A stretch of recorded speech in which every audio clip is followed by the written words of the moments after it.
This is the EVOS presentation for all beginning teachers. EVOS to me is a system that gives you projected scores for students for state tests. It's something that as a beginning teacher I did not use a lot of, but over the years I've seen the importance of it and how it is used to more or less plan for the upcoming year.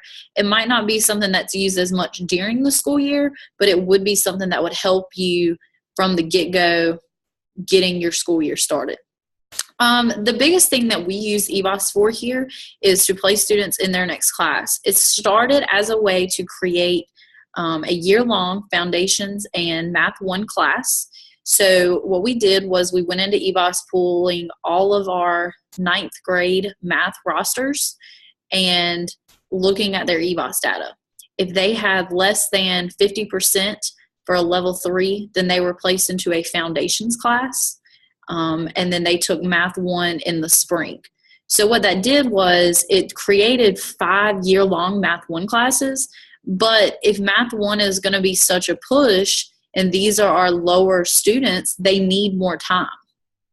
Now, this was something that I really focused on. I am a math teacher, so it is something that we focused on more in making it better for our department in the long run. Once they move to Math 2, Math 3, it just kind of sets them up with a nice foundation to be successful as they move into their next classes.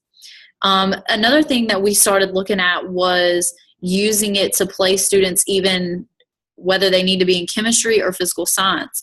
We used those Math 1 scores that they had in EVOS to determine whether they needed to be in physical science or chemistry, since those are heavily based math science classes. That's something that we did move in as far as recommending students for next school year, 17-18. And hopefully that's something that will become a norm at our school, is using EVOS to our advantage and using those scores and all that data that it compiles for you to make our kids be successful and put them on the best possible path that they can be. We've also used it as a reading for reading levels, as far as whether they need to be in standard or honors history or English. It is something that maybe we even look at it for biology, based on what their reading scores are coming out of middle school, whether they need to be in an honors or standard biology, an honors or standard world history. It really sets them up for success in order for them to be successful from day one and not get behind, fail a few classes, and then it's really a struggle to catch back up. Another thing we used it for, since ACT has become the push in our county and they're given the opportunity to take the ACT as juniors, we used EVOS to look at what they would need more ACT remediation for, whether it be math, whether it be science or English, and then each individual student was given a remediation setup that was specific to them and what they needed help with, based on what we found in EVOS to be their weaknesses and their strengths. Teachers would be expected to look at EVOS using those predictor scores for their class. So I would go in at the beginning of the school year, look at all my students, look at who would be my bubble students, as we like to call them. So those students that could go either way as far as, giving you a good growth score or not. And what are we going to do to focus on those students in order to push them to be successful in our class? Another thing is looking at your high flyers. It's really hard to grow students that are expected to make a level 4 or 5 with no problem. So how are we going to push them to also grow? And the goal at the end of the year is for every student to grow. So how are we going to focus them and group those students so that way they're all growing and no students are falling through the crack? So that's one way that teachers are expected to use EVOS.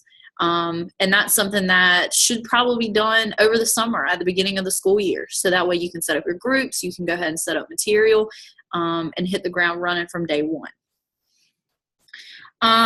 Another thing that we use EVOS for really is using it at the end of the semester or when all of our data comes back. Are you effective? Is what you did during the semester pushing those students and growing those students? Is it something that you want to continue to do? Is it something that maybe you need to tweak so that there's more effectiveness to your teaching and you get more growth out of every student? And that's mainly what teachers would be expected to use it for before the semester and after the semester, to kind of judge and reflect on how that semester went and maybe what needs to change or what doesn't need to change. Administration uses it a lot to determine where teachers are going to be as far as what classes they're going to teach.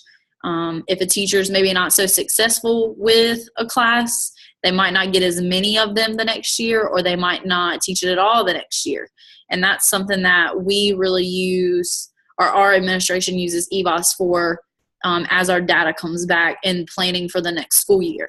So the biggest thing to me with EVOS is using it ahead of time, not necessarily in the middle of the semester. Use it ahead of time. How's it going to set you up for success for the next school year? And then looking at EVOS at the end, how did it work? Did what we do for that previous school year work? Was it effective? How do we change it for the next school year? To me, EVOS is a good reflection tool for teachers and for administration. How do we improve and move forward for the next school year? And then once we're in our next school year or leading up to it, how are we going to use EVOS to make our kids successful? And in doing that is looking at their predictor scores and using those effectively.